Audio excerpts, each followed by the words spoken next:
Melbourne is a city that refuses to be one thing. An old world, new world, melting pot of cultures and styles, the Victorian capital has become a truly global destination. So it makes perfect sense that Swiss watchmaker Tissot is now calling it home. The iconic watch brand has just launched a new boutique on Collins Street in the heart of the CBD. Joining the likes of London, New York, Paris and Osaka, the stunning showroom brings a decidedly international concept to the fold. And who better to lead me through it than a global icon themselves. 7 WNBL championships, 2 WNBA championships, and a string of MVPs across a multitude of continents. Lauren Jackson has conquered the globe. A 6'5" big who can post up and shoot threes, the towering Aussie was ahead of her time. Before Curry, before Caitlin Clark, even before LeBron James, there was LJ. Now, the 5-time Olympian, a Tissot friend of the brand, is back home on Aussie soil, and she's helping us unpack a legacy of performance and innovation. Lauren, so good to see you. Let's go. Yes. Now, Lauren, you played in the US, in Russia, in China, and Korea. Must be nice to be back here in Australia in a beautiful place like Melbourne. Absolutely. I mean, I've definitely been so lucky to play all over the world and experience different cultures and things like that. But for me, there's no place like home. So being back here in Melbourne, creating new memories, it means a lot. So I love this place, I really do. And Melburnians love their sport, whether it's footy or basketball or the Grand Prix. It's also a wonderful place where you won Commonwealth Games gold. Must have some pretty special memories attached to this place. Yeah, I do. I've won a few championships here in the WNBL. Yeah, obviously that gold medal at the Commonwealth Games was really special as well, playing at John Cain Arena. I've had some great memories here in Melbourne. Let's take it back to the start. You famously made your debut in the WNBL when you were just 16. Yep. How did you adapt to that transition from being a promising athlete to being an international star? Well, you know, once I left home when I was 15 to go to the Australian Institute of Sport, and I think once I was in that environment, I was in it. Like, it just took a life of its own, and my career evolved from there. So obviously you're into the training every single day and you've got this routine, and it's just the way that it happened. I never really had time to reflect on it. I just went with it, one foot in front of the other, and that's how it went down. Obviously, it wasn't all success straight from the start, though. There were challenges, setbacks, and injuries. What kept you motivated during those tough periods? Look, I think it's been different for different times throughout my career. I think the older I've gotten, the more I've sort of focused on upskilling off the court. So studying, I went to university, got my degree. Didn't focus so much on the negative stuff, but I think the challenges that you face, they just set you up, that resilience for the future and the things that you'll face down the track. When I was young, I really didn't think about retirement or anything like that. So I think, you know, as you get older, those are the sorts of things that you focus on a little bit more, and you try and prepare yourself for what's going to happen after. Tissot is all about making every second count. Is there a specific memory from your career or a defining moment that it felt like time stood still? That's a good question. I think the journey has just been so incredible, and I think no matter where I'm playing, if it's in Olympic Games, on teams, in seasons, it's about the people and the relationships that you're building and how fun the journey is, because it goes so fast. It goes in a moment. 3 or 4 or 5 months just flies by, and all of a sudden you're about to walk into one of the biggest moments of your life. Career-wise, you've had some amazing milestones, but I want to go back to 2000, Sydney Olympic Games. Tell me a bit about that experience playing in front of so many people in a home crowd being so young. Oh, that was crazy. I think at the time I didn't realise how big that moment was. So I just went in there as a 19-year-old and played the way that I do, just free. I just took it as any other tournament or any other game that I was playing, and I just didn't succumb to the pressure, you know. I just enjoyed every moment. It was just 1 year later that you did nominate for the WNBA draft and went number one. Mm-hmm. As an Aussie going number one, that must have been such a wild experience to go to a foreign land and have so much pressure on you at that point.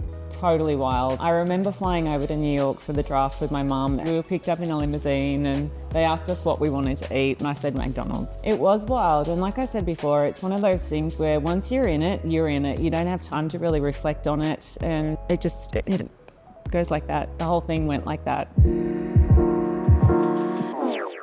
It's been an amazing career to watch for such a long time. I feel like one of the things that is fascinating to me is there was retirements and then there was comebacks.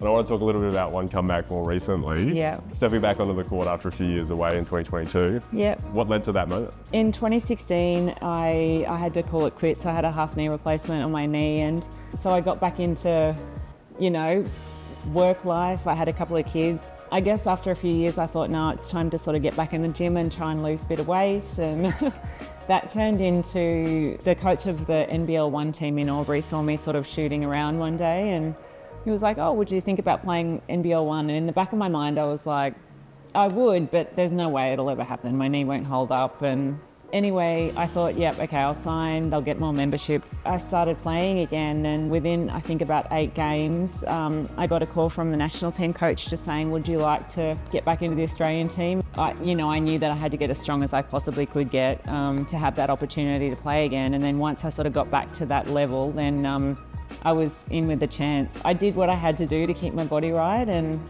yeah, it was pretty crazy. Resilience is such an important part of the process as being an athlete, but also with the brand like Tissot, it's something that they're known for. What does that value of resilience mean to you? Oh gosh, resilience is everything. I think for me personally, it's years and years and years of experience, of heartache, of triumph, of all of these things that make you who you are today. And I think looking back over the years in my career, I made a lot of mistakes as a young person, as we all do. As you get older and as you have these experiences and you learn about yourself, you learn about the world. Resilience it's built from all that. It's built from the ups and downs. You've taken obviously a lot from that experience playing for so long and then retiring and coming back. When you think about legacy, what comes to your mind? Legacy, again, that's another interesting question. A lot of people have asked me about what I want my legacy to be. I think the work that I'm doing now off the court and the impact that I'm part of, helping build and create in Australia is actually providing pathways for females in our sport, making it more accessible and creating visibility. I think that's the legacy I want to be remembered for. I think too, basketball has given me so much in my life. I don't know who I would be without it. So for me, it's giving back to the sport, and it's been such an incredible thing in my life. It's everything. Now, as an athlete, I feel like you're always under pressure. There's always something driving you to succeed. And with that in mind, I thought I'd put you through another pressure test. 30 seconds on the clock, rapid fire questions, no thinking, just answers. Yep. Are you ready to go? Do this. Alrighty, 30 seconds on the clock, time starts now. Buzzer beater or game-winning block? Game-winning block. Sydney 2000 Olympics or Paris 2024 comeback? Paris 2024 because of my children. Pre-game superstition? I don't have any anymore because of my children. They're like the superstition. They've taken all that away. Favourite player of all time? Jordan. Best piece of advice you've received? Dream, believe, create, succeed. Most clutch moment of your career? I don't know. I've got no idea. I'm so bad with moments. I told you, it's the journey. It's the journey. Lauren, thanks so much for your time. Really appreciate it. One last question. There's one lesson that you've learned over your time playing sport. What is that?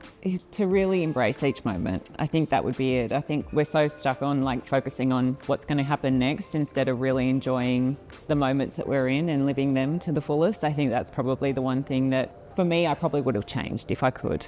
Yeah. Make every second count? Make every second count, absolutely.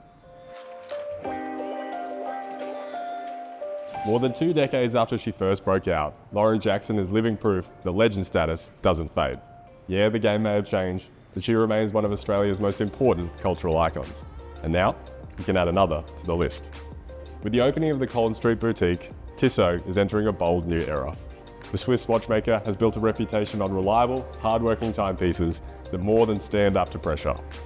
And like any great brand, Tissot knows that there's a time and place for everything. It just so happens that that time and place is right here, right now.